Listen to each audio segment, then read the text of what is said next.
Gereja mengalu-alukan kedatangan Ibu Linda, yaitu kepada Badrul yang kita doakan hari itu, yang terjatuh di Longkang. Dan seperti yang kita tahu, Tuhan itu baik. Ya, sebab sebenarnya pengsan di Longkang dan ada pendarahan di sini sampai 4 cm, dan jadi bedah sehingga ambulans ini adalah ambulans, bomba dan polis sampai hari itu. Syukur puji Tuhan, adik dia nama apa sudah? Adik dia yang Paul bapak dia kalau kesilapan, untuk bagi tahu yang abang dia Badrul Raja 5 ya, yang terjatuh di Longkang dan beberapa hari di sana. Dan sebenarnya Jumat itu adik mereka umur yang setahun lebih kan, juga sebenarnya sedang ditahan. Jumat masuk ke hospital, sedang ditahan di ward sebab jangkitan kuman di paru-paru. Dan syukur puji Tuhan, adik dia keluar dulu dan baru abangnya Badrul semalam keluar dan hari ini dia ada di sini ya. Kita bersyukur pada Tuhan, walaupun dia baru dibedah dan masih lagi sebenarnya sedang kesakitan, namun bukan lagi dia tidak datang, tapi dengan mak dia sekali datang. So, beri tepuan bagi Tuhan, yang kita tahu Tuhan itu baik. Kalau bukan pertolongan Tuhan, bagaimana mungkin saya tidak heran kalau kita nampak itu Longkang sangat dalam, boleh terjadi mungkin kepala, bukan hanya pendarahan tapi mungkin ada sesuatu di dalam sehingga sukar untuk ditolong, dan tidak ada orang yang dewasa waktu itu. Jadi ini semua kebaikan Tuhan. Nah, mereka datang hari ini, mereka mau ibadah bersama-sama dengan kita, mereka mau komitmen dengan Tuhan, dan ini mereka ada hari ini. Kita kembalikan pujian syukur kemuliaan kepada Tuhan. Haleluya. Nah, hari ini kita tidak berganjak daripada Yosua ya.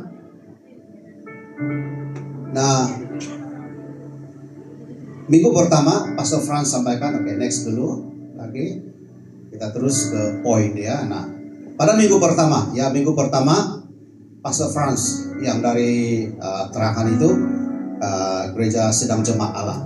Nah, dia mengajar kita hari itu, yang pertama apa yang dia dapati melalui Yosua untuk kita melangkah, melangkah di sepanjang berjalan bersama Tuhan di sepanjang 2025. Yang pertama, dia ambil Yosua bahwa dia mendengar dan mendapat panggilan Tuhan. Sama dengan kita punya panggilan masing-masing ya.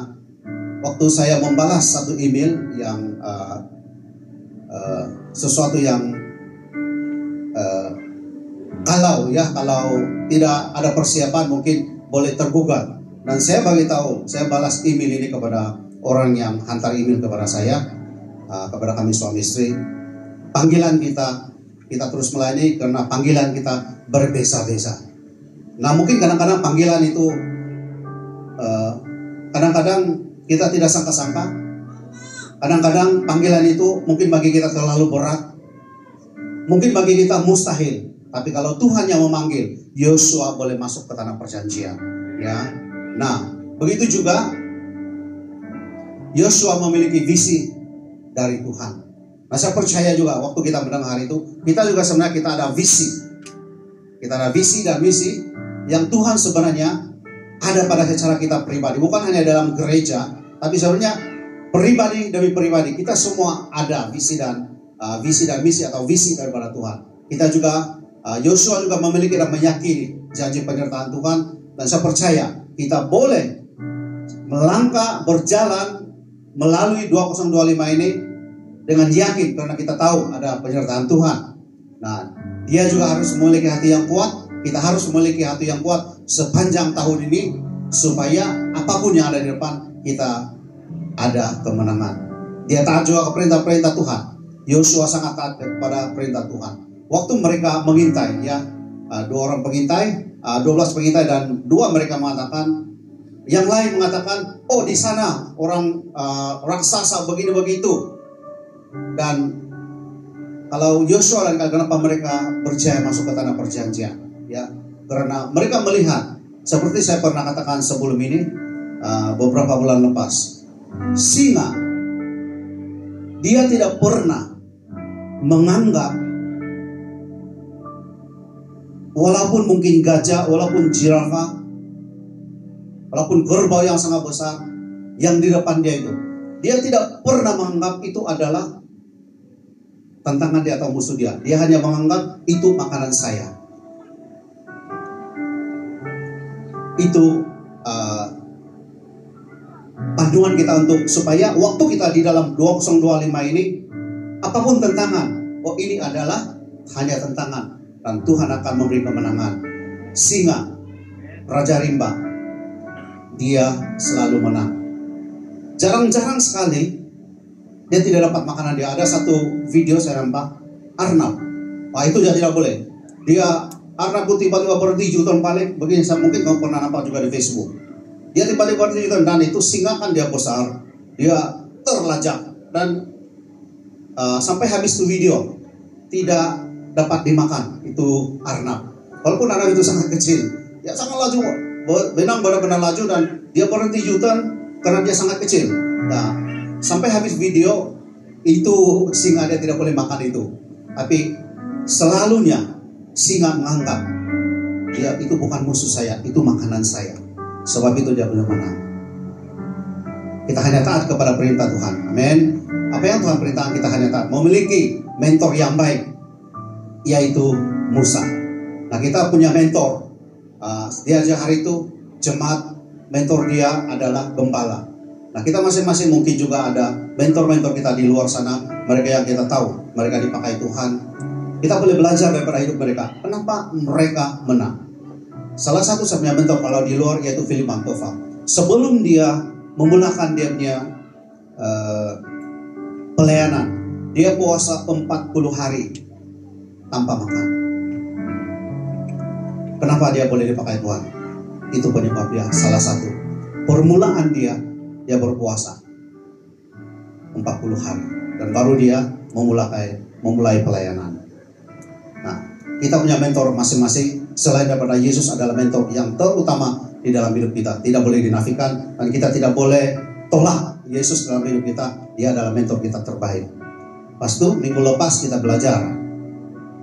Next. Yang pertama, kita harus bersiap apa yang ada di depan. Yang kedua, next lagi, kita harus bergerak. Mulai tahun ini, kita harus bergerak. Tadi sebelum kami ke ibadah, kami melawat Ibu Linda di rumah mereka dan kami berdoa bersama-sama di situ. Kita harus bergerak. Kita tidak boleh hanya tidur makan pun ada jiwa juga lah. Tidak. Kita harus bergerak. Kita gerakkan gereja kita, gerakkan jemaat-jemaat supaya kita akan lebih lagi dapat dipakai Tuhan. Yang ketiga, kekuatan mental yang matang. Ya, seperti saya dengar tadi Tuan Rone bagi tahu mental. Ini sangat kuat.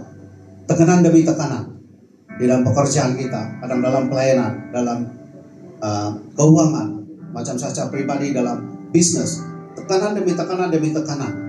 Namun saya kuat, saya boleh melalui semuanya karena saya punya Tuhan.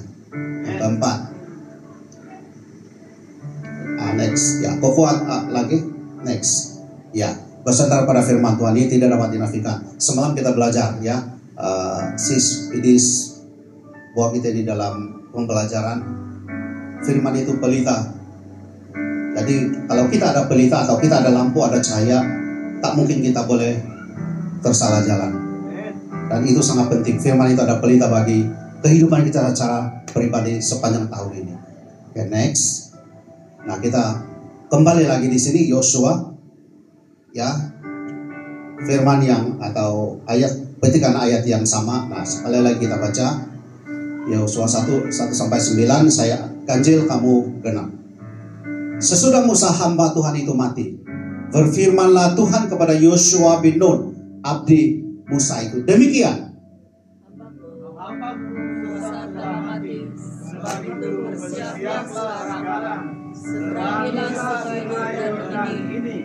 engkau dan seluruh bangsa ini menuju negeri yang akan kuberikan kepada mereka, kepada orang Israel itu.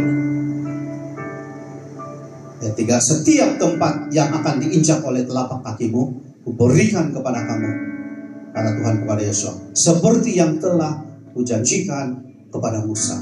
Daripada kolam bulan gunung Lebanon yang sebelah sana sampai ke sungai besar, yakni sungai Efrat, seluruh tanah Amorrhim sampai ke laut besar di sebelah matahari terbenam. Semuanya itu akan menjadi daerahmu. 5. Seorang pun tidak akan dapat bertahan menghadapi engkau seumur hidupmu. Seperti mana aku menyertai Musa, demikian aku akan menyertai engkau. Ini kata Tuhan kepada Yosua. Aku tidak akan membiarkan engkau dan tidak akan meninggalkan engkau. Ayat ke-6. Kuatkanlah dan teguhkanlah hatimu, sebab engkaulah yang akan memimpin bangsa ini, memiliki negeri yang kujanjikan dan bersumpah kepada nenek moyang mereka untuk diberikan kepada mereka. 7. Hanya kuatkan dan teguhkanlah hatimu dengan sungguh-sungguh, bertindaklah berhati-hati sesuai dengan seluruh hukum yang telah kuperintahkan kepadamu oleh hamba-Ku Musa. Janganlah menyimpang ke kanan atau ke kiri, supaya engkau beruntung kemanapun engkau pergi. Janganlah engkau lupa memperkatakan kitab Taurat ini, tetapi renungkanlah itu siang dan malam, supaya engkau bertindak hati-hati sesuai dengan segala yang tertulis di dalamnya. Sebab dengan demikian perjalananmu akan berhasil dan engkau akan beruntung. Bukankah telah kuperintahkan kepadamu, kata Tuhan kepada Yosua, kuatkan dan teguhkanlah hatimu, janganlah kecut dan tawar hati, sebab Tuhan Allah mau menyertai engkau kemanapun engkau pergi. Mari kita berdoa dulu. Terima kasih Bapa untuk kebaikan-Mu. Urapi hamba-Mu yang tidak punya apa-apa. Hamba-Mu mau berlindung di belakang kayu salib-Mu, dan biar apa yang diberitakan hari ini semuanya daripada hatinya Bapa, hatinya Tuhan, dan hanya pakai lidah dan mulut hamba-Mu ini sebagai speaker, menyambung lidah kepada gereja, kepada jemaat, kepada anak-anak-Mu pada malam ini. Saya tutup bungkus setiap panen kuasa darah-Mu semua, kuasa-kuasa gelapan yang coba mencuri firman-Mu daripada tanah yang subur, semua itu kami tolak di dalam nama Yesus.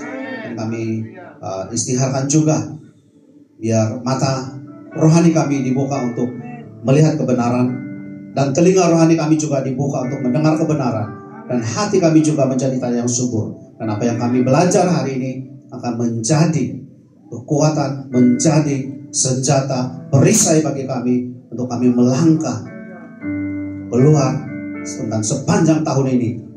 Terima kasih Bapa, terpujilah Engkau. Hanya di dalam nama Tuhan Yesus Kristus, nama di atas segala nama, kami sudah berdoa dan bersyukur. Amin.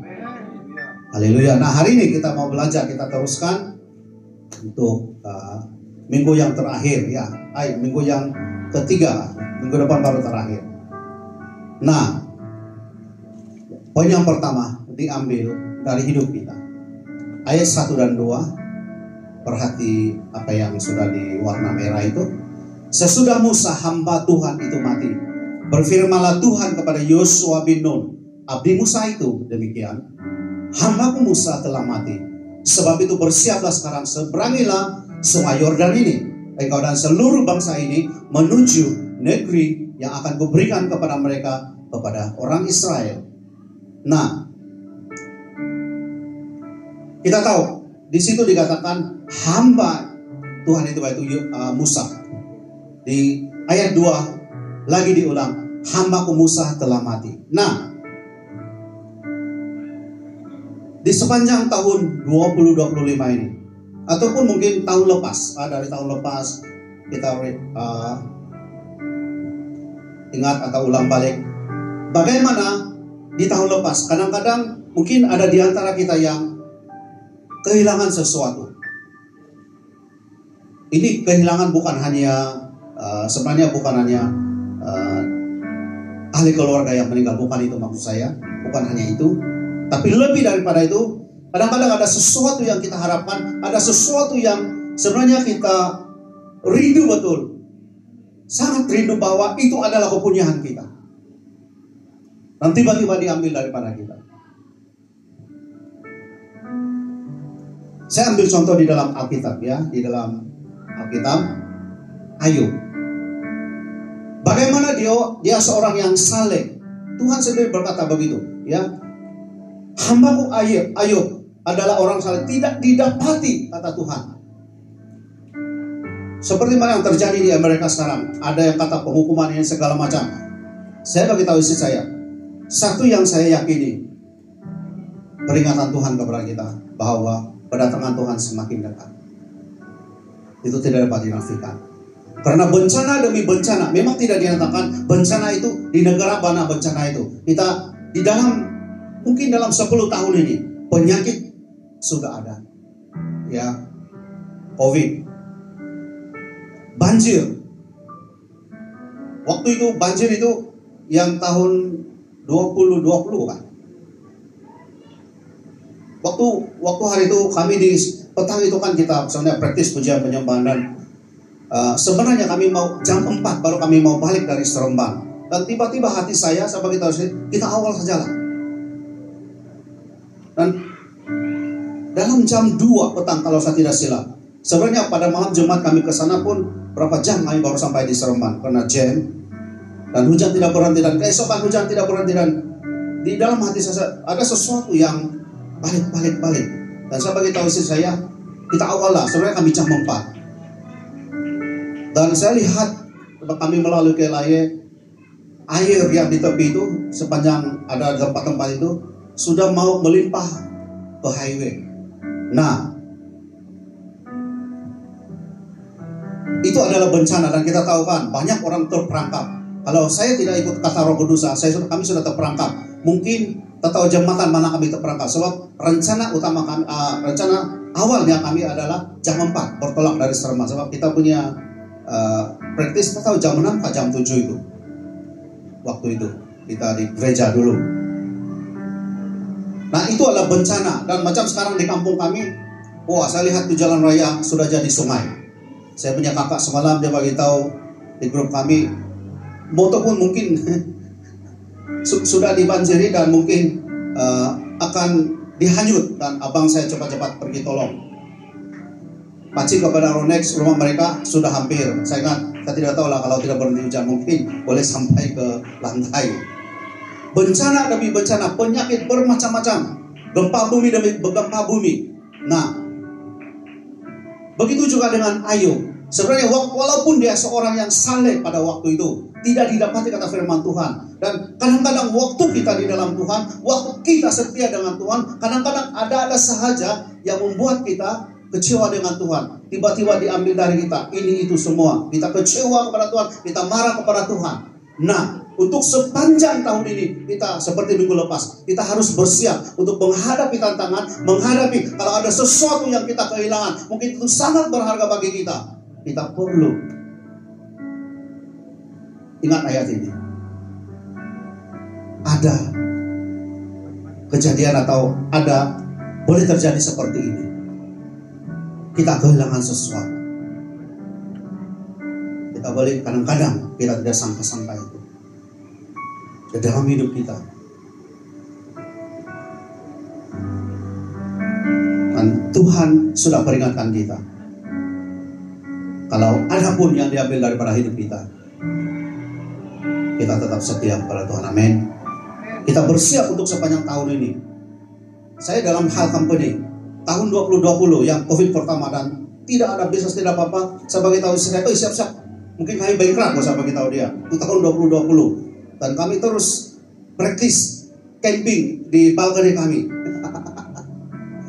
Kami praktis camping di balkoni kami, banjir lah pula sebab kan ada parit kecil. Camping kami itu di situ, dan air tidak boleh berjalan bertapung masuk ke dalam kemah kami. sudah bertakung itu air. Nah, apalagi macam sekarang keadaan kampung ini yang saya tidak tahu macam mana diperkatakan, tapi sangat-sangat down. Waktu saya bercuti pun orang pun, macam mana payment? Orang tanya lagi bila barang sampai, orang tidak mau bagi barang dan karena itu saya tidak dapat bagi barang kepada customer. Sampai sebegitu, dan saya siap kalau Tuhan ambil, kalaupun bankrupt, kami hanya tersenyum, tetap bersyukur kepada Tuhan, tidak mengapa, karena saya percaya apa yang diambil daripada Tuhan, daripada hidup kita, seperti mana Ayub, dia kehilangan 10 anak dia, kehilangan semua ternak dia. Kita tahu kan kalau kamu baca Ayub 1 pasal 1 dan ayat yang terakhir, apa yang dikatakan di situ? Ayub tidak pernah menyalahkan Tuhan.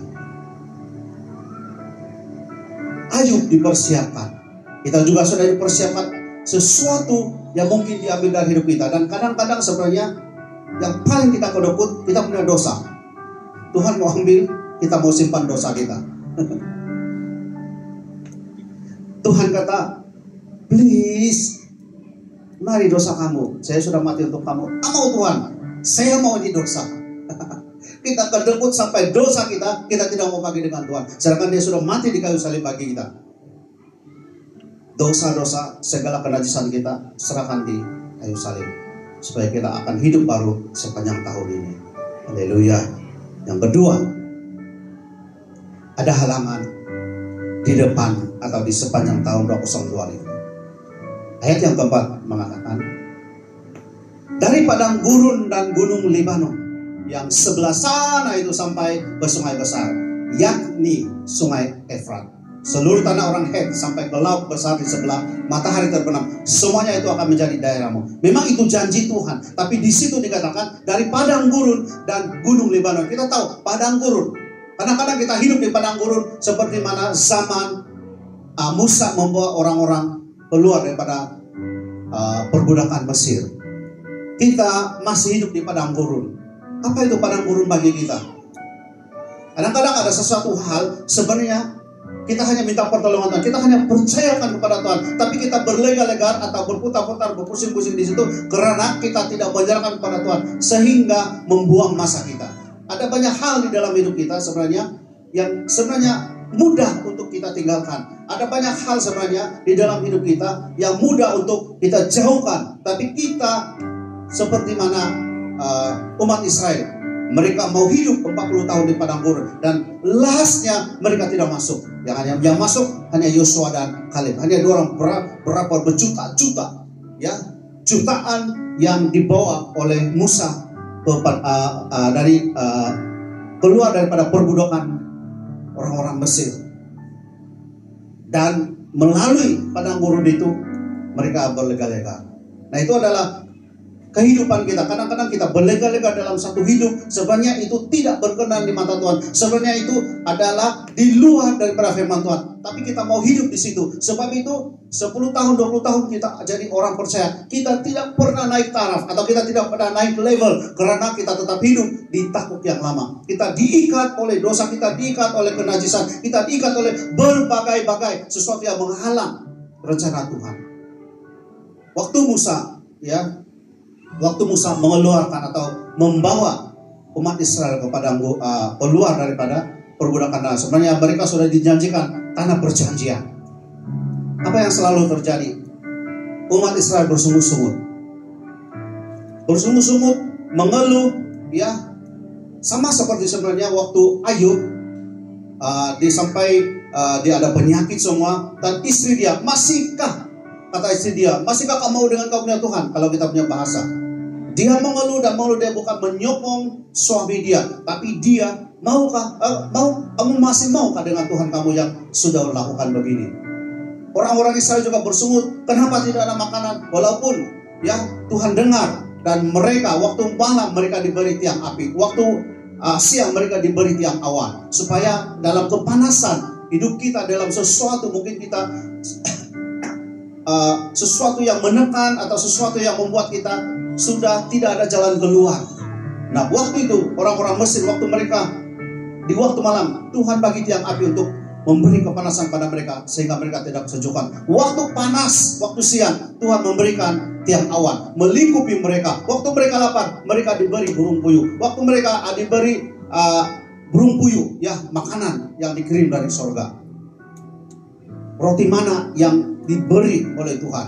Dan malah ada yang kata Tuhan, firman Tuhan, cukuplah untuk 6 hari. Tapi mereka gelojo dan mereka ambil banyak, nah itu jadi busuk. Jadi kehidupan kita sebenarnya sangat simpel. Dan kita hanya perlu tahu, kita fokus apa yang ada di depan kita. Oke, ini adalah padang gurun bagi saya. Oke, ini adalah gunung Libanon. Maksud dia, kita tidak selalu enak-enak saja. Saya bukan anggap kita ajak kita mau menderita, tapi di dalam kehidupan Kristen kadang-kadang kita ada penderitaan yang seperti mana Yesus menderita di kayu salib hanya untuk menyelamatkan kita. Dan waktu kita di dalam Tuhan pun ada sahaja padang gurun, ada sahaja gunung yang perlu kita daki. Padang gurun yang kita perlu, tidak ada air, tidak ada apa-apa di padang gurun. Namun ya, kalau kita tertumbuh kepada Tuhan, Tuhan akan menyediakan makanan dan air kepada kita. Tuhan akan menyediakan roti, Tuhan akan menyediakan tiang awan dan tiang api. Kalau kita bersandar kepada Tuhan. Berarti minggu lepas kita perlu bersandar kepada Tuhan. Hidup kita tidak kemana kalau kita tidak bersandar kepada Tuhan. Di Yohanes mengatakan, aku adalah pohon dan kamu adalah ranting-ranting. Kata firman Tuhan, di luar aku, kamu tidak boleh berbuat apa-apa. Aku di dalam kamu ada di dalam aku di dalam kamu, kata Tuhan. Sebab itu, kenapa kita perlu Tuhan dalam hidup kita? Saat kita ada Tuhan dalam hidup kita, pasti kita akan dapat melakukan banyak hal yang mustahil bagi manusia. Tetapi saya percaya, walaupun itu mustahil bagi manusia, kalau ada Tuhan bersama kita. Sebab itu tahun ini kita punya tema, bergerak bersama Roh Kudus. Kita mau apa yang kita lakukan adalah keizinannya Tuhan. Kita mau apa yang kita lakukan sepanjang tahun ini, kita mau bergerak dengan pimpinan dan tuntunan Roh Kudus. Karena kata firman Tuhan, serahkanlah perbuatanmu kepada Tuhan. Segala rancangan kita pada Tuhan, dan maka terlaksanalah rancanganmu. Kita bersandar penuh pada Roh Kudus. Kita jangan bersandar pada manusia. Untuk rencana kita bulan 6, ya, itu baru rancangan dan sedang didoakan. Untuk kita ulang tahun dan juga sebenarnya itu KKR. Sebenarnya kita adakan KKR untuk jiwa-jiwa sebenarnya. Itu di sebalik itu. Dan kita hanya yang lain itu adalah kita sambut bersama ulang tahun gereja yang pertama, ya, dan dewan itu Sister Bella sudah tanya, 500 ringgit dia punya sewa untuk orang yang sana yang menyewa. Dan yang penting bahwa mereka, kata apa yang saya dengar, bahwa mereka makan. Dan memang kita akan jemput satu Bukit Lanjang, supaya biar nama Tuhan mereka di Bukit Lanjang, biar nama Tuhan dipermuliakan di Bukit Lanjang, biar nama Tuhan, biar Bukit Lanjang, pendeta kata biar Bukit Lanjang terima Yesus sebagai Tuhan dan Selamat. Karena saya percaya dan saya tahu di dalam Yesus tidak rugi. Betul, di dalam Yesus. Kalau di dalam Yesus saya rugi, saya lama sudah tinggalkan Tuhan. Saya tidak akan jadi apalagi buka gereja atau rilis gereja. Saya sudah lama tinggalkan Tuhan. Tapi saya percaya karena di dalam Tuhan ada sesuatu yang tidak ada di dunia. Dan saya percaya Bukit Lanjang juga merindukan Tuhan. Kenapa gereja kita dibuka mula-mula di Bukit Lanjang? Dan jemaatnya hanya Nabila sekeluarga dan beberapa budak itu, 6 orang budak itu, LVK mereka semua itu, Efesus. Mereka yang jemaat kita mula-mula 6 orang kan kalau silap saya. Kenapa bermula dari di situ? Karena Tuhan ada rencana sebenarnya. Tuhan panggil khas gereja kita untuk melayani mereka di situ. Satu demi satu jiwa diselamatkan. Dan kita mau bergerak untuk tahun ini. Jadi apa ada di depan kita, kita perlu sadar. Ada halangan, ada padang gurun dan gunung Libanon di depan kita. Sepanjang tahun ini kita perlu bersandar kepada Tuhan, bergerak bersama Roh Kudus. Dan saya percaya, saya sangat yakin percaya kita boleh melalui 2025 ini dengan successful. Di akhir tahun, saya percaya ada jiwa-jiwa baru untuk kita bawa kepada Tuhan. Kita hanya fokus satu pada jiwa-jiwa karena kita sudah diselamatkan. Dan kita tahu keselamatan itu kenapa perlu diselamatkan.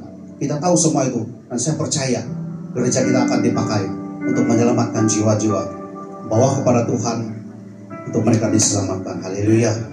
Adik, ingat ya, ada halangan di depan. Ada halangan di depan kita, ingat itu. Kadang-kadang sama seperti pagi-pagi kita tengok, kita lihat tidak hujan. Tiba-tiba pertengahan pagi yang naik motor, kadang-kadang saya lihat kesian juga mereka. Waktu kami keluar daripada rumah, tidak hujan, tiba-tiba sampai di Kuangka, Kundang, tiba-tiba hujan lebat. Hari itu kami naik motor dari office istri saya, oke, sampai di Sungai Buloh, kami naik highway yang saya dari Sungai Buloh. Oh, sampai saya tidak ada jaket, sampai saya punya di sini sakit sebab hujan lebat dan motor walaupun tidak laju tapi semua di sini kena di sini. Oh, sakit itu. Kita tidak tahu di depan. Kita tidak tahu minggu depan, tahun depan, bulan depan, kita tidak tahu apa yang terjadi. Tapi saya percaya kalau kita bersama dengan Tuhan, apapun padang gurun dalam hidup, keluarlah daripada padang gurun itu bersama Tuhan. Dan gunung yang perlu kita daki, kita hanya perlu ikut Tuhan, kita hanya perlu bergerak bersama Tuhan. Dan saya percaya kita boleh melalui, kita boleh daki dan turun naik gunung masalah dalam hidup kita. Karena saya percaya seperti firman juga semalam itu saya dengar apa yang Sis Idis katakan, iman sebesar biji sesawi. Kalau kita ada iman sebesar biji sesawi, kita boleh pindahkan gunung, yaitu masalah dalam hidup kita. Kita boleh pindahkan masalah, kita boleh ada kekuatan untuk menghadapi masalah kalau kita ada Tuhan. Tuhan sudah peringatkan kita, ada halangan di depan. Dia sudah beritahu kepada Yosua, dan Yosua bersiap, dan bila karena dia bersiap, dia berjaya atau dapat masuk ke tanah perjanjian. 3. Berwaspada setiap waktu. Dan yang 7 mengatakan, hanya kuatkan dan teguhkanlah hatimu dengan sungguh-sungguh bertindaklah hati-hati. Di situ dikatakan bertindak berhati-hati. Di dalam kehidupan kita seharian,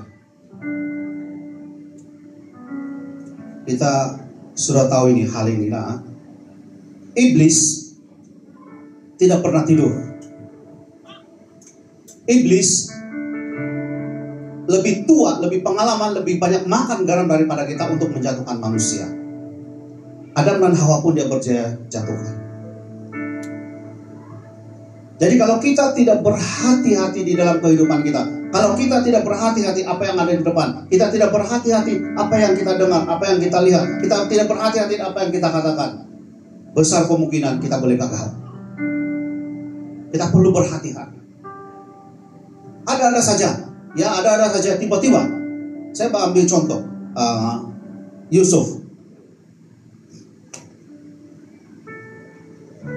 Waktu Yusuf di istana, ya, dan dia seorang yang sangat taat, sangat disukai oleh Potifar. Apa yang terjadi? Seperti kita tahu, tiba-tiba istri Potifar, jomlah. Tiba-tiba dia panggil Yusuf, dan sampai karena Yusuf dia menjaga kekudusan dia taat kepada Tuhan dia dan kepada Tuhan, dia lari dan ditariknya baju Yusuf. Dikatakan dia memperkosa, sebab itu Yusuf, kenapa Yusuf di penjara? Tiba-tiba ada sesuatu yang menggoda, tiba-tiba ada sesuatu yang membuat kita berdosa atau kita menjauhkan daripada Tuhan. Berhati-hati, bertindaklah berhati-hati. Yosua yang sudah dipilih Tuhan, di dalam firman sampai ditulis sampai ada satu kitab Yosua.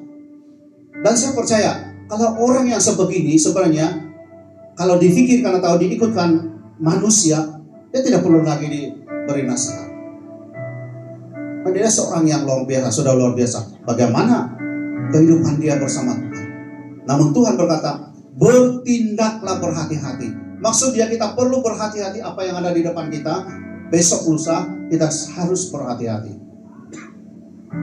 Di dalam kita yang memandu atau naik motosikal, memandu atau menunggang motor, Saya katakan bagi banyak orang, termasuk saya punya istri, kita perlu berhati-hati untuk orang lain kalau kita memandu. Banyak orang, kenapa tahu, dalam mereka selalu boleh accident. Mereka hanya berhati-hati untuk diri sendiri.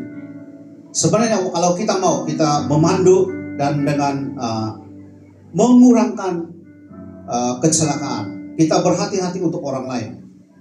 Banyak kali kan mungkin kita dari jauh dia tidak keluar simpang, ada tidak keluar daripada simpang, jauh-jauh. Lepas itu kita ingat datang mau keluar, kita dekat baru dia keluar, rambut panjang lagi itu. Ini dia punya saksi. Jauh-jauh kita steady saja. Dan banyak kali ya saya macam slow down. Ingat dia keluar tahu. Oh tidak. Bila kita mau tekan minyak sudah mau sampai baru dia keluar simpang. Aduh. Dia yang tolong horn bukan saya. Sebab itu berhati-hati. Kadang-kadang kita di depan, di belakang orang. Dia sudah berjalan. Dan sebenarnya itu dia boleh teruskan pada tiba-tiba dia berhenti. Saya beberapa kali hampir selanggar orang punya buntut kereta. Saya ingat dia sudah jalan, tiba-tiba dia berhenti. Kenapa dia berhenti? Kereta sana jauh lagi. Jadi kita perlu berhati-hati untuk orang lain. Begitu juga dalam kehidupan kita. Kalau dalam kehidupan kita sebenarnya kita berhati-hati untuk diri sendiri. Supaya apa yang ada di depan kita tiba-tiba. Waktu temu telepon kan, Facebook apa. Seperti yang saya cakap hari itu. Tiba-tiba keluar punggung perempuan besar-besar. Betul? Kita betul tahu. Lihat-lihat. Tengok. Tiba-tiba keluar iklan. Keluar punggung perempuan besar-besar. Tiada baju semua. Betul? Ini reality di dalam media sosial. Sebab itu kalau kita tidak berhati-hati, kita akan tertarik. Kita akan tertarik dan ditarik seperti mana Hawa yang melihat kepada bola larangan itu. Bola larangan itu memang kalau dilihat sangat enak, kata firman Tuhan. Begitu juga kalau kita tidak berhati-hati. Kita perlu bertindak berhati-hati supaya kalau ada apapun di depan, kita boleh mengelak, kita boleh berhenti, jangan teruskan perjalanan, jangan teruskan pergerakan kita karena kita tahu itu berbahaya. Bertindak berhati-hati supaya sepanjang tahun 2025 ini kita boleh dipakai Tuhan, dan bukan hanya gereja yang bangkit, tapi kita juga bangkit di dalam Tuhan. Amin. Yang keempat,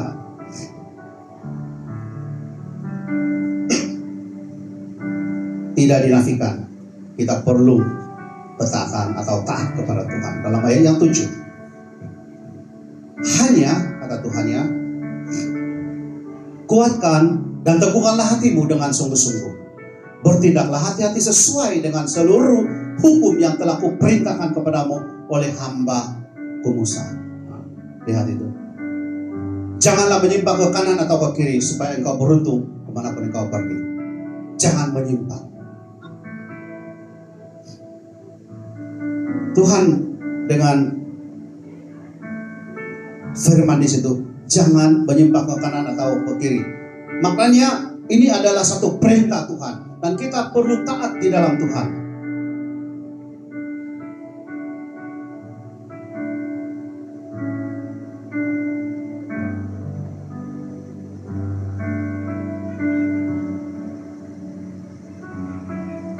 Di dalam Lukas ini tidak ada, kamu hanya dengar saya bacakan bagaimana ketaatan itu sangat-sangat penting bagi kita orang-orang percaya.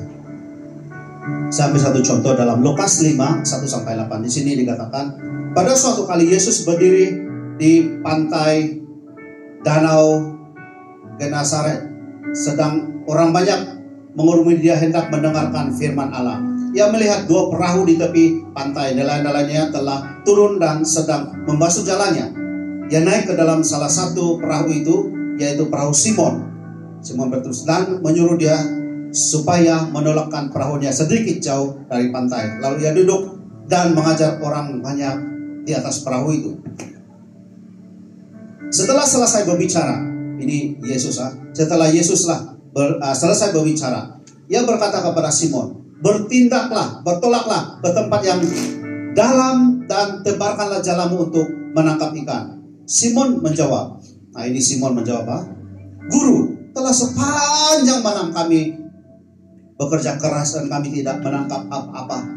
Tetapi karena engkau menyuruhnya, lihat itu, dengar baik. Tetapi karena engkau, kata Simon kepada Yesus, karena engkau menyuruhnya, aku akan menebarkan jala juga. Nah setelah mereka melakukannya, mereka menangkap sejumlah besar ikan, atau sangat banyak ikan, sehingga jala mereka mulai goyah. Bayangkan. Lalu mereka memberi isyarat kepada teman-temannya di perahu yang lain supaya mereka datang membantunya, dan mereka itu datang. Lalu mereka bersama-sama mengisi kedua perahu itu dengan ikan hingga hampir tenggelam. Wow. Ketika Simon Petrus melihat hal itu, tersungkur. Ia pun tersungkur di depan Yesus dan berkata, Tuhan, pergilah daripada aku, karena aku ini seorang berdosa. Nah, tidak dinafikan, ya. Kalau kita melihat cerita ini, Simon berkata, sebab Yesus kata, tolak ke dalam sedikit. Dan Simon berkata, dia kata, Tuhan, mereka ini adalah penjala ikan seperti kita tahu yang dijadikan murid Yesus. Tuhan, semalaman kami kerja keras. Maksud dia memang tidak ada ikan. Dan mereka ini nelayan-nelayan dan dua perahu di situ, dan mereka tidak dapat mendapat ikan. Semalaman, kata Simon, semalaman kami bekerja keras. Dia bukan semalaman kami kupi-kupi sambil merambat-rambat. Semalaman kami bekerja keras. Nah, karena engkau yang menyuruhnya. Nah, kita lihat yang kita baca tadi itu. Di lastnya mereka mendapat sejumlah ikan yang sangat banyak, sehingga jalan mereka mulai goyah, dan dua perahu yang mereka naik ikan hampir tenggelam. Nah, kalau kita mau successful di sepanjang 2025, kalau kita mau keluarga kita luar biasa sepanjang 2025, kalau kita mau pelayanan kita luar biasa, kalau kita mau masa depan kita luar biasa, kalau kita mau pekerjaan kita luar biasa, studi kita luar biasa, kita perlu taat kepada Tuhan. Senang, kita perlu taat. Tuhan, saya tidak tahu main musik, saya begini-begini. Kalau Tuhan yang menyuruhnya, tiada mustahil. Melihatkan beberapa mereka yang dari gereja lama dulu, yang tidak bergaul dan tidak pernah melayani, tapi kenapa mereka boleh dipakai? Karena Tuhan yang menyuruh dan mereka taat. Saya boleh contoh macam Sis Idis yang kamu lihat. Saya tidak tahu di gereja lama kamu ada pernah bercerita dengan dia kah? Mungkin tidak ceritakan. Sepanjang dekat 20 tahun. Semenjak Ronel belum ada lagi. Ronel sudah tahun lepas punya SPM. Tapi karena engkau yang menyuruh aku kata Idis lah. Karena engkau Tuhan yang menyuruh, saya boleh lakukan. Dia boleh sharing firman Tuhan, dia boleh mimpin pujian. Dan akan diperbaiki, saya percaya dia akan perbaiki. Karena engkau yang menyuruhnya. Jadi kita di sini mungkin mustahil lah Tuhan. Tidak bolehlah Tuhan. Kita hanya perlu taat, jangan menyimpang ke kanan atau ke kiri. Kita hanya taat perintah Tuhan. Apa yang Tuhan kata, pergi, kita harus pergi. Kita hanya belajar taat kepada Tuhan. Obey. Kita hanya taat. Dan saya percaya bahagian kita itu adalah taat. Kita hanya perlu taat, dan yang lain kalau kita sudah lakukan ketaatan. Simon dan rekan-rekannya, mereka melakukan ketaatan, yaitu kalau engkau yang menyuruhnya, walaupun mereka semalaman tidak ada ikan, dan karena Yesus yang menyuruh mereka dan dia taat, apa yang terjadi? Dia hanya tebarkan jala. Yang dia lakukan hanya dua, yaitu tolak perahu mereka ke dalam sedikit dan tebarkan jala. Dia hanya lakukan dua perkara yang begitu simpel sekali. Namun Yesus melakukan hal yang lain. Jadi kalau kita mau Yesus bekerja atau Tuhan bekerja dalam hidup kita, kalau kita mau Tuhan melakukan bahagian Dia, kita perlu lakukan bahagian kita dahulu. Bahagian saya sekarang, contoh bahagian saya sekarang, kami suami istri harus belajar firman. Kami harus, ya kalau dulu memang kami banyak juga belajar firman, tapi tidak teratur. Ikut sini pemuridan, tapi memang pemuridan kami belajar daripada Abah Love, Pak Edilio dan Pak Lukas yang mengajar kami dulu, dan kami dapat lakukan semua itu. Dan Pak Ari, Pastor Ari yang mengajar dalam SOS, sahabat orang sakit, kami sudah lakukan di hospital. Jadi memang kami banyak belajar firman dulu, ikut ini, ikut itu, kepimpinan, macam-macam kepimpinan kami ikut. Dan tidak teratur lah sebenarnya, kami tidak ambil kredit, tidak ada kredit waktu itu. Nah, bahagian kami, yaitu kami melangkah dahulu. Dan saya percaya, tim kepimpinan gereja satu demi satu, kami dapat belajar firman karena kepimpinan perlu diperlengkapi dengan firman Tuhan. Dan saya percaya, sebab saya tidak mau kamu hanya melayani dalam gereja, tapi di luar gereja juga. Ya, kau semua pemimpin dan jemaat-jemaat juga. Jangan hadkan diri kamu, pelayanan kamu di dalam bangunan, tapi biar kembangkan. Dan cara dia kembangkan, yang pertama, perlu taat kepada Tuhan. Yang pertama, kita hanya perlu ketaatan. Yang kedua, kita perlu belajar Alkitab. Dan di situ kita boleh dipakai Tuhan. Mari kita sama-sama belajar taat kepada Tuhan. Kita hanya taat bahagian kita. Kadang-kadang seolah macam separuh jalan kan, tapi Tuhan akan bertindak. Tuhan pasti akan lakukan bahagian Dia. Tidak ada ikan. Semalaman mereka yang sudah nelayan, dikatakan di situ pun mereka adalah nelayan, dan mereka tidak dapat ikan. 2 perahu itu tidak dapat ikan.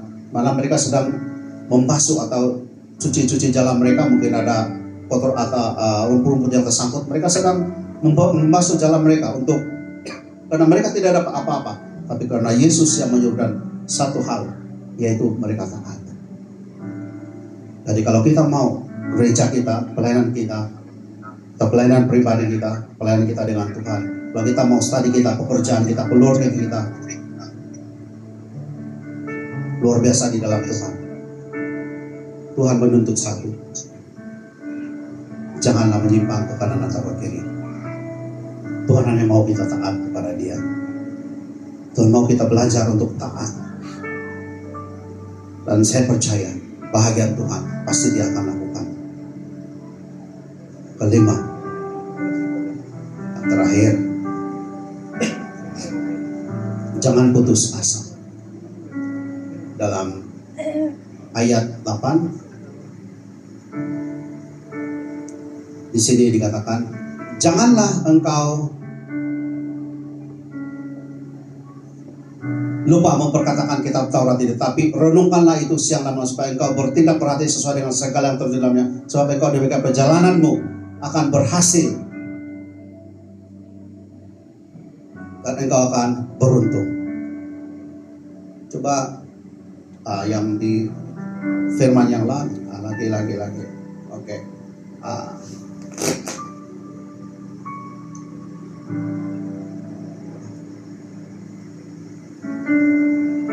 Yang firman tadi itu.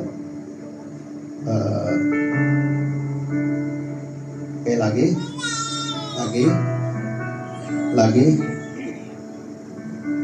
satu. Oh, tidak tahu. Saya tidak tahu kalau di situ. Oke. Nah, jangan putus asa, ya.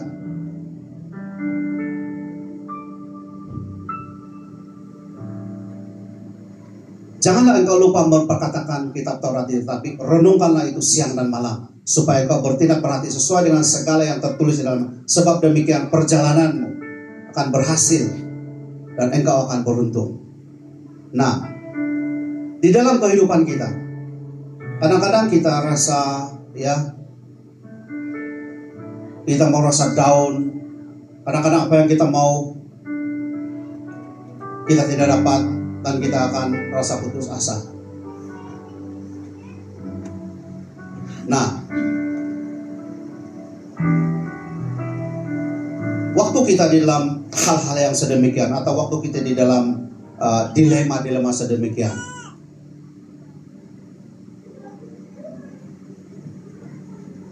saya yakin percaya kadang-kadang ya kehidupan kita akan, bila kita down, dan kadang-kadang kita melihat mungkin orang yang kita kenal, ya waktu mereka down, mereka boleh lupa Tuhan. Mereka sudah lupa firman Tuhan. Karena saya percaya, dan saya sangat yakin percaya, ini adalah pengalaman saya pribadi. Firman-firman yang saya renungkan, ayat-ayat firman Tuhan yang saya renungkan, dan ayat-ayat yang saya baca, dan waktu saya di dalam sesuatu masalah atau sesuatu tantangan atau sesuatu melalui padang gurun dalam fase kehidupan saya. Dan kadang-kadang saya sebenarnya kadang-kadang ini sebagai manusia, atau karena saya masih manusia, kadang-kadang hampir mau putus asa. Khususnya di dalam pekerjaan sekarang lah. Hampir mau putus asa. Ya, lebih baik begini, lebih baik begini. Nah, karena kita ada firman, karena kita ada kitab Taurat atau firman Tuhan yang kita renungkan, ada firman kekuatan bagi kita. Saya percaya ya, kalau Yosua waktu dia membawa setelah dia menggantikan Musa, apa yang terjadi tahu? Ada orang yang menyembah Baal, tidak mau begini begitu, dan sampai Yosua berkata sedemikian, kalau kamu tidak mau menyembah, saya dan seisi keluarga, kata Yosua, akan tetap menyembah Tuhan. Kalau dia putus asa, membawa seperti mana Musa. Kalau Musa putus asa, kalau Yosua putus asa, kalau mungkin saya macam itu sebenarnya, kalau saya lah sebagai manusia, kamu mau masuk, masuklah. Tidaklah, saya sendiri masuk. Itu perkataan manusia. Kalau kamu tidak mau masuk, kamu peduli kamu, saya mau masuk, biar kamulah. Saya dan saya keluarga saya masuk. Tapi dia tidak pernah putus asa. Sebab itu kata Tuhan, bertindak berhati-hati, renungkanlah firman itu siang dan malam. Dan itu adalah Injil, ada kekuatan Allah. Ingat itu, Injil kekuatan Allah. Injil juga adalah kekuatan bagi kita. Nah, saya bagi contoh. Dalam Kejadian 29:1 ayat 1 sampai 30. Nah, cerita ini mengenai Yakub. Nah, waktu Yakub mau bertemu dengan Laban, yaitu saudara kepada ibu dia. Nah, kata Laban, dia bagi cadangan begini, lebih baik saya serahkan pada kamu anak saya, yaitu Lea dan Rahel. Lea dan Rahel. Yang penting sebenarnya Yakub mau Rahel, ya, Yakub mau Rahel. Nah, kata Laban, kamu kerjalah dengan saya 7 tahun. Ya, kerja. Dan setelah malam pernikahan itu, bayangkan, dia terbalikan, dia bagi Lea kepada dia bukan bagi Rahel. Nah, kata Laban, kalau kamu mau kerja lagi 7 tahun. Nah, saya bukan ajak kita, kerja supaya dapat lagi 2 bini, jangan, bukan itu, jangan kamu. Ini adalah kita harus paham konteks dahulu, bukan konteks sekarang. Nanti ada yang poti sebab mau cari lagi 1 bini, jangan. Nah, Yakub bekerja 14 tahun untuk dapatkan Lea dan Rahel. Nah, bagi kita mungkin biarlah, tak maulah dia tipu saya, tak maulah dia bohong saya. Ini adalah bapak saudara dia sebenarnya tahu ini, Laban ini. Namun dia tidak pernah putus asa.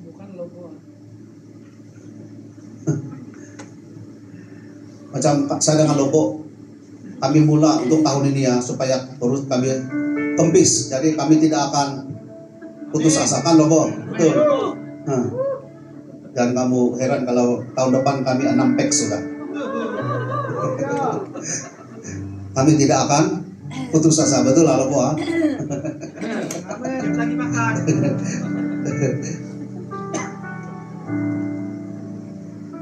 Saya percaya dan ini kerinduan Tuhan kepada kita. Jangan kita putus asa. Jangan kita berputus asa dengan sebenarnya sesuatu yang kita mau. Ada sesuatu kerinduan kita tahu. Contohnya bagi para student. Target kamu adalah successful dalam study. Dan kalau malas belajar, putus asa, saya belajar pun itu juga saya dapat 25 marka saja, gagal juga. Sampai bila-bila pun kita akan gagal. Kita yang belajar musik, mungkin ada kamu yang belajar musik di rumah. Macam dialah. Dia ulang-ulang kalau dia belajar satu lirik, dia ulang. Hari itu dia cakap 2 jam dia bagi kita. Berapa jam hari itu dia dia belajar itu itu skill itu. Tidak putus asa. Untuk kita successful dalam Tuhan, untuk supaya gereja kita akan bangkit, gereja kita akan dipakai Tuhan untuk menjangkau jiwa-jiwa. Jangan kita putus asa. Kita perlu bergerak, kita perlu bertindak berhati-hati, kita perlu bersatu supaya jiwa-jiwa diselamatkan. Setiap gereja panggilan dia berbeda. Ya, memang setiap gereja ada panggilan yang masing-masing. Dan kita perlu sadar panggilan gereja kita seperti misi kita, yaitu penjangkauan jiwa di marketplace. Jadi kita perlu mulai bergerak. Yaitu saya katakan bulan Februari sampai ujung tahun kita akan sembahyang di ada wakil kita, ya wakil pimpinan gereja yang akan bawa ibadah di Bukit Lanjan sebulan sekali, akan bergilir. Jadi satu orang hanya 1 kali aja lah 1 tahun. Karena mak kepada Nabila dia tidak dapat bersama dengan kita di sini. Jadi kita perlu, sebab dia juga adalah saudara jemaat kita. Jadi kita perlu. Dan mereka mungkin ada yang mereka yang datang yang mereka tidak pernah ke gereja, dan kita boleh bawa mereka waktu itu. Dia macam kelompok sel saja lah. Dan kita tidak tahu, kita tahu, kita buat bahagian kita, dan Tuhan tambahkan. Yang penting kita bergerak, yang penting kita buat bahagian kita, yang selebihnya Tuhan akan mencukupi. Untuk rencana kita, untuk bulan 6 ini, kita buat bahagian kita. Saya percaya Tuhan akan mempercukupi semuanya. Budget saya boleh dalam mungkin lebih kurang 5.000 ringgit saja. Kita berdoa, kita lakukan bahagian kita, rancangkan semua, kita berdoa, dan kalau Tuhan kata iya, dia akan percukupi semua itu. Kita mencontohi Simon Petrus, lakukan bahagian dia, dan Tuhan akan bertindak. Mustahil juga Tuhan tidak dapat atau tidak ada 5.000, betul? Tuhan kita maha kaya. Sedangkan jutaan pun Tuhan boleh siapkan untuk sesuatu, untuk jiwa-jiwa. Ini bukan kepentingan kita. Ini bukan kepentingan, tapi kepentingan kerajaan Tuhan. Dan seperti di awal tadi saya katakan, tidak dinafikan, kedatangan Yesus semakin dekat. Dan kita perlu bertindak, perlu bergerak dengan cepat. Karena sekarang ini masa percepatan. Kalau kita lambat, kita akan ketinggalan. Kalau gereja yang tidak mencari jiwa, tidak menginjil, bila-bila pun mereka tidak akan bertambah, tidak akan berkembang, khusus lagi segi rohani. Tapi kalau gereja yang bertindak, yang bergerak, saya boleh melihat kepada di UNC, mereka bergerak, mereka bertindak, bergerak. Ada yang menginjil, ada begitu-begitu. Sangat cepat mereka, sampai ratusan orang. Waktu baru saya kenal mereka, tidak sampai 100 orang. Sekarang kalau kamu pergi sana, kalau semua datang, saya nggak mau penuh itu dewan itu. Mungkin kurang-kurang 300 lebih 400 orang. Karena mereka bertindak, mereka bekerja, mereka lakukan bahagian mereka. Jadi kita bukan mau berlawan dengan DMC, jangan salah paham.